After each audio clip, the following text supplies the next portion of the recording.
Leanne's going to speak to someone now who obviously does this for a living and just makes the world a better place. So Leanne, let me hand it over to you. Thanks very much, Sakina. Yeah, indeed. So I'm having a good conversation with somebody I haven't seen in a while, but certainly someone who is well respected and experienced when it comes to photography. I'm talking about Nick Boulton. And he, of course, has got so much under his belt, whether we talk about commercial, portrait or beauty photographers. Bolton's career spans 3 decades and 4 continents, a master of the lost art of lighting. Nick's training by industry giants such as David Montgomery, David Bailey, Paul Cox and Lord Snowden have seen him travel the world photographing local and international celebrities from Sir Richard Branson, Antonio Banderas, Carolina Herrera, Brenda Fassie, Hugh Masekela, Black Coffee, Unathi, Somizi, you name it. Listen, I'm going to add my name to that list as well. His iconic portraits have graced the covers of countless magazines, from British and South African Elle to GQ, FHM Worldwide, True Love and Destiny. Now, as we continue to celebrate 30 years of democracy, we've invited Nick into studio to come and have a chat with us this morning. So good to see you. It's been too long. It's great to see you too, Leanne. So you were telling me that you're working between Cape Town and Johannesburg now. Pretty much, yeah. Yeah. What's the difference? Because everybody kind of thinks Cape Town is where everything happens, and Joburg not so much. But well, they're both completely different. Yeah. Obviously, I've been in Johannesburg for many years, so I've got a client base here, and it's a very different sort of energy.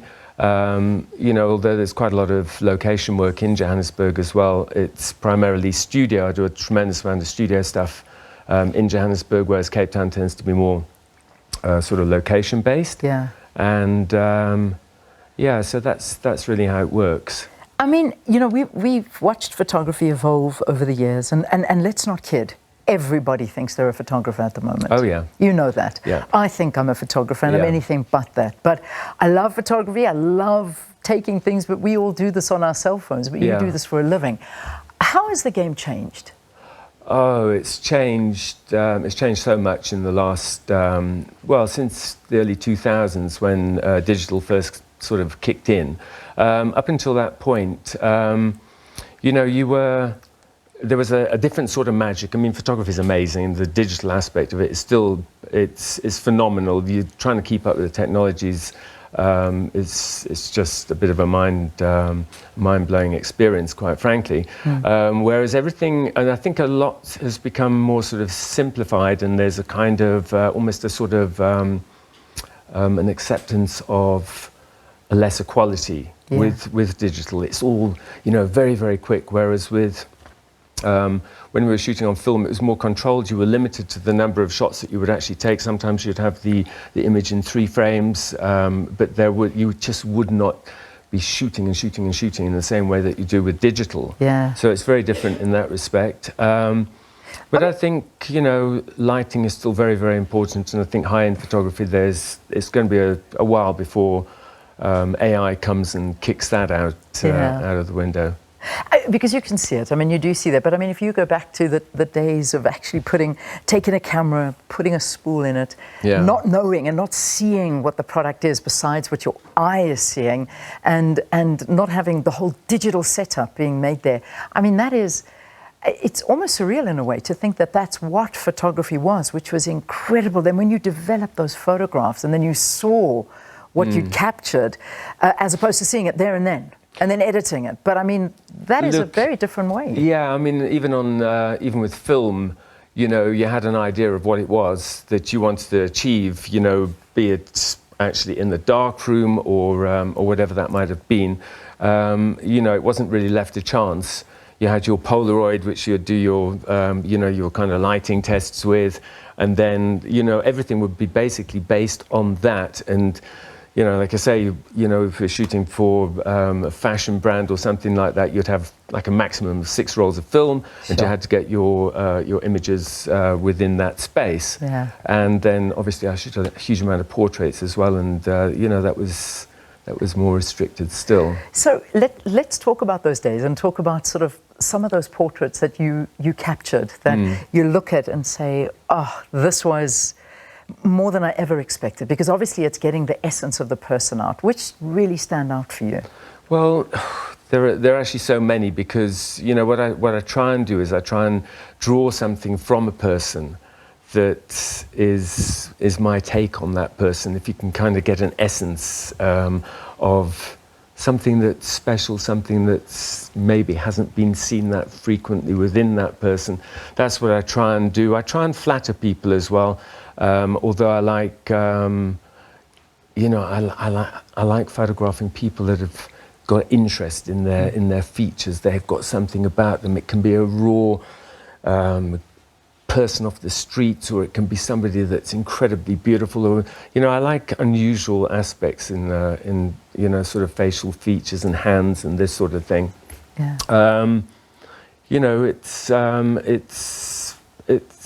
It's all independent. I mean, it's just kind of at the moment when you see the person. Well, it is, because quite often, I'll meet someone for the first time, and you have a very limited amount of time to play around with. Yeah. So you've actually got to get that person to warm to you, or you've got to be able to get in under their skin, or you've got to generate some sort of reaction, be it like a shock tactic, or just sort of flattering them or making them feel comfortable.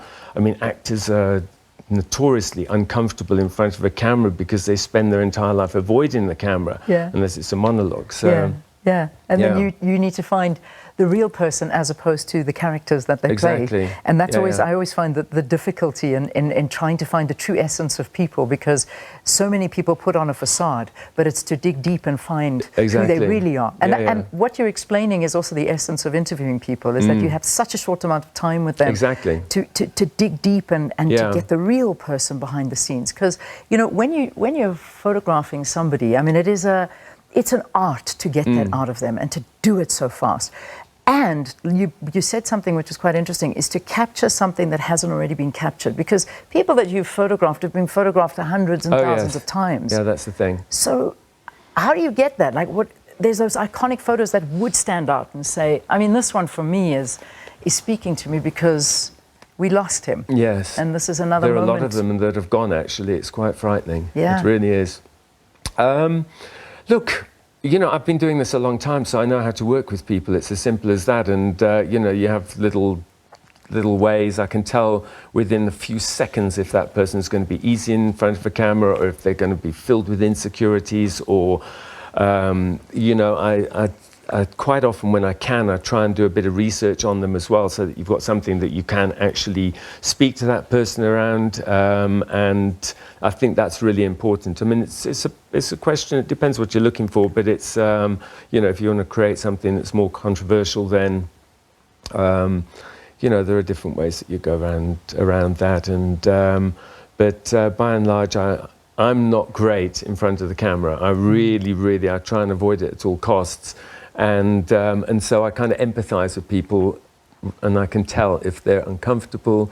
You have people that come in and they're overly confident, and I know there's going to be an issue, and you're going to have to pull them down a bit to get that one sorted out. Yeah, calm that one down. I mean, I've got many memories of photographs that you've taken as well. I mean, you came in at one time and you took a photograph. Well, you photographed the Morning Live team as well. Yes. You may or may not remember it. But yes, I do remember. I do, because it's one of the last photographs that we have together as a team, and it was the days where Vuyo was still alive at that time, and Pete and Dora was also on the show at that time. That's right. Yeah. And you captured it in not this studio, it was another studio. Yeah. And it was, they're beautiful, beautiful photographs, and that's the reality of photography, is that you're capturing a moment in time for the rest of time, and that's what's so beautiful. Well, that's the thing. I mean, it is a question that sort of stands out regardless of if it was taken 10 years ago or if it was taken tomorrow.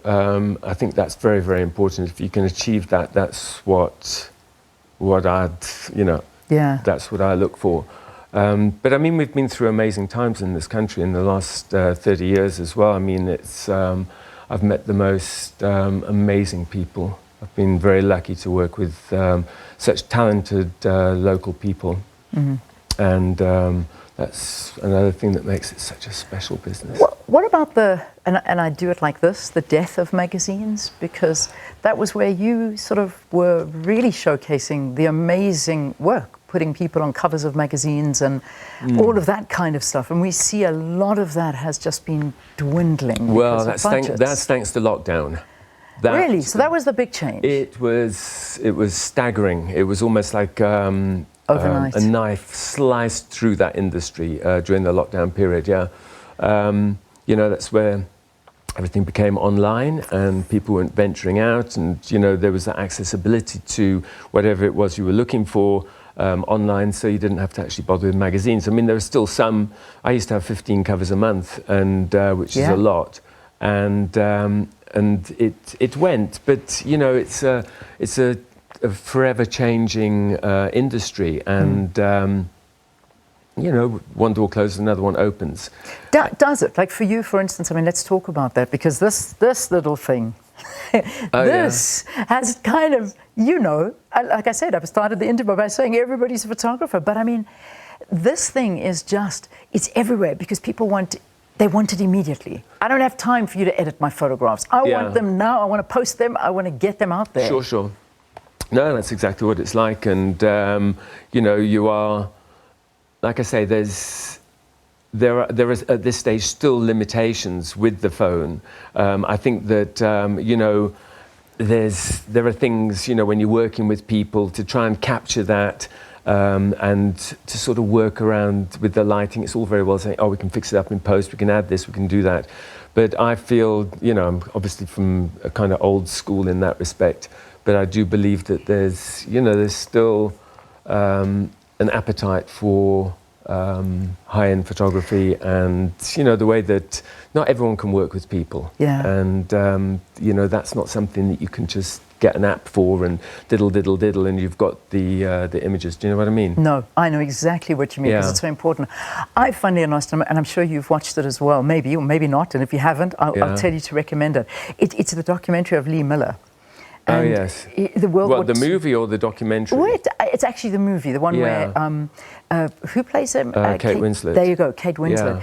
Yeah. And that for me just took me back to the days of such respect for photographers who went in and went to areas, because she did it during World War II, and she went into the front line and was taking photographs and probably picked up on all of those, the different Auschwitz and all of those areas, and was capturing that and stuff that we've never seen. But at the same time, she worked for British Vogue magazine. Yeah.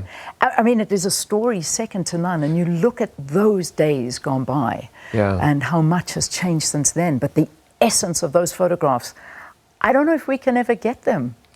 Look, I think now, I mean, when you think about the time factor that was involved with those sort of things as well, the picture would be taken and then it would actually, you know, the press office or whatever would receive those images 2 weeks later. Yeah. And now it's in a split second and it's all over the world.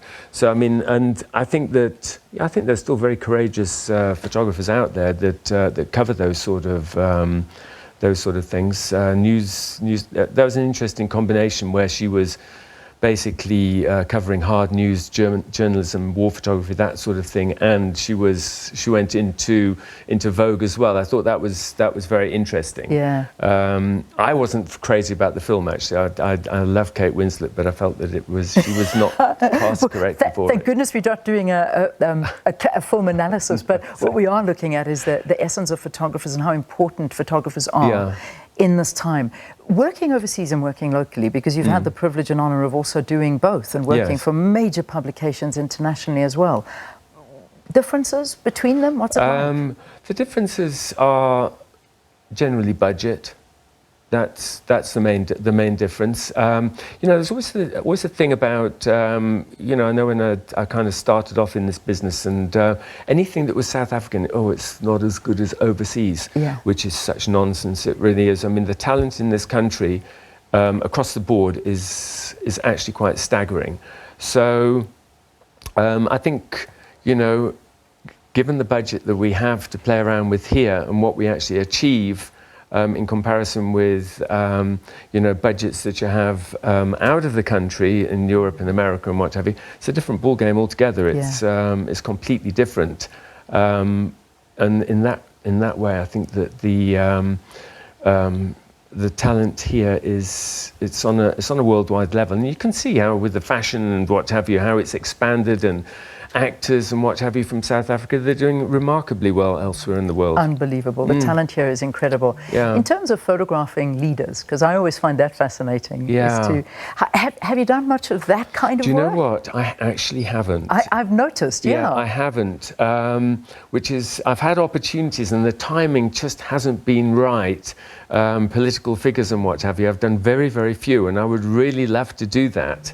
But you know, I just missed Madiba, and I was photographing his PA, and it was so close, and then unfortunately we lost him, and then there are a couple of other prominent political figures which I've come very close to. Yeah. There's been a couple which I won't mention, which have been interesting, but yeah. The stories. The stories that there are lots I can behind tell you. the camera have seen and not necessarily captured, which is always the interesting story behind it. And maybe there's a book in it. Well, Nick, do you have one yet? There are a couple on the cards. Oh, well, that's what I want to know. So that's what's next. There are a couple on the cards. Good. Yeah.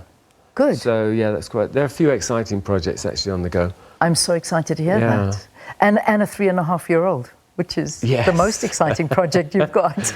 Yes. Well done on that one. Yeah, well it keeps done. me fresh. I'm sure. Yeah, no, Nick, it's lovely. Such a pleasure. Nice to have you on the other side of the lens. Yes, you make me feel very comfortable, I must admit. And so do you. And that's what it is. It's the art of making someone feel comfortable in front of a camera, because it's not the enemy, it's actually your friend. Yes. And it's just finding your soul. And I'm glad we managed to find it of you. Thank you for coming in, Nick. No, I feel privileged to be here. Thank you. Absolute pleasure.